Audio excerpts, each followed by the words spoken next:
y'all, this is Eman Booze. We got ourselves a genius in Texas making gin. His name is Mike Grona, and he started this place called Genius Distiller in Austin. And he started in 2011, but he didn't get the first bottles out till 2013. He's making two kinds of gins. Got the regular gin, a 90 proof gin here, and then he got a Navy strength gin, 114 proof. And we're going to get into both of these today here.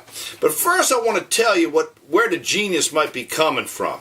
Now, he's a micro distiller. He's got these real small 26-gallon 6-plate refluxing steels, and they got copper components inside of them, obviously, and a column type steels with 6 plates in them. And he can do all the magical things that a genius does by using these small steels.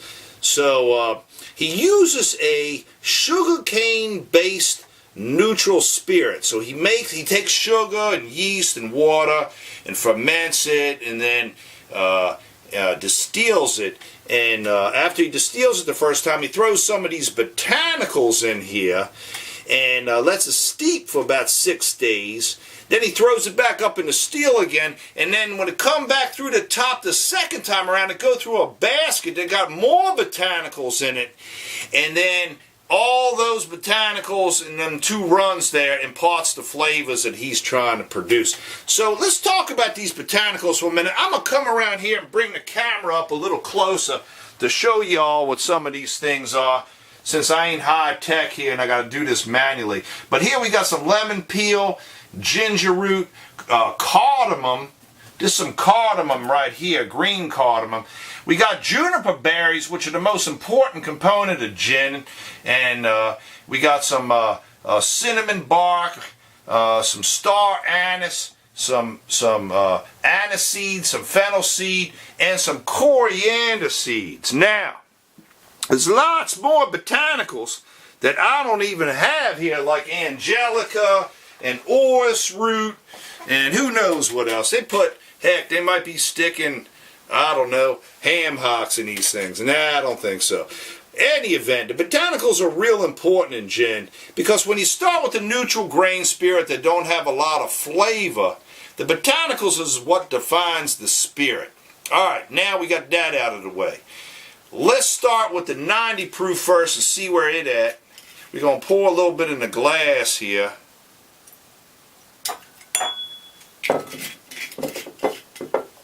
And while we start on that one, we're going to stick a little bit of this Navy strength in this glass here. Alright, let's nose them up. Oh, wait, let's take a look at the colors of them first. They're both about the same here. Nice and clear. Most gins are. There are a few colored gins, but most of them are clear. Wow, loving this nose here. This has got a real citrus tone to it. Now let me say something. The old London dry gin, you know them brands, I ain't even going to mention them, but the ones you know, they put so much of this stuff, this juniper berry in there, that it tastes like a pine forest. You know, it's just too much damn juniper. You gotta have juniper in there. But what the craft distillery movement seems to be doing these days is dialing back some of the juniper to let the other botanicals shine through. And I think that's a good trend, and I like it. Because the old fuddy-duddy gins that are too over pined, or too over junipered, they ain't real fun to drink. Not to me, at least. The citrus notes in this are crazy, but you are picking up the licorice component from over here on this side. You know, the fennel, the anise, the star anise, maybe, if he's using that. He didn't tell me if he is using star anise or not. And you get a lot of the brightness from the lemon. Oh, he did tell me he uses lime peel and lime leaf and lavender too. You're getting a lot of liminess here, and I love it. I'm getting the cardamom tones in here too. Little teeny bit of the spice from the cinnamon. Just a little bit. Not much on the spice. This is more of a citrus and floral tone gin. Let's give it a taste. Mm.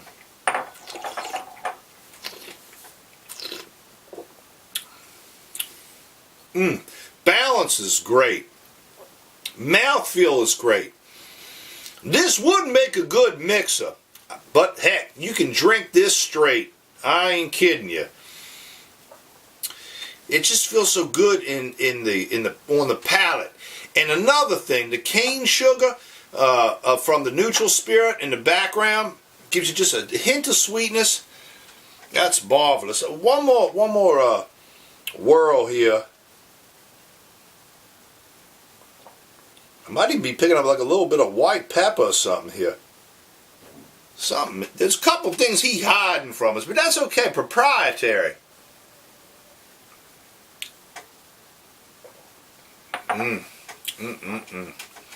Now, the Navy Strength, 114 proof.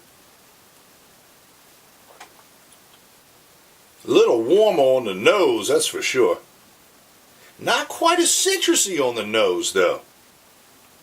But it got this other thing in the nose, something that's really like, kind of like toffee-like, or caramel-like, or almost like butterscotch-like in a way of speaking.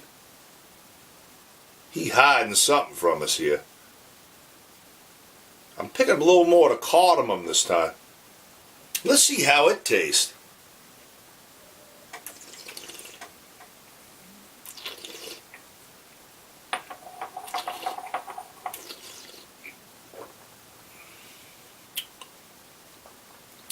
Now that coats the palate.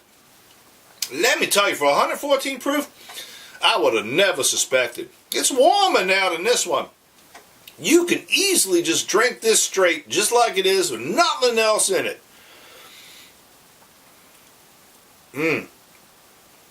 Actually, it got a lot more of the citrus tones and the ginger tones in it. You don't pick them up as much in the nose. I think maybe the high alcohol hides it a little bit.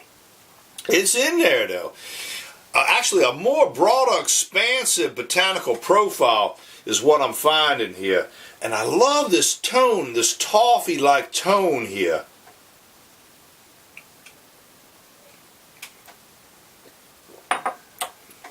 This is a sippin' gin. Check these guys out on YouTube. GeniusLiquids.com. Check me out. I'm on YouTube, Facebook, Twitter, Instagram, and MainStreetDistilleries.com. So, these spirits available in Texas and in California right now, and hopefully coming to you soon. So check out Genius Gin, and I'm Eman Booze. Bye, you all.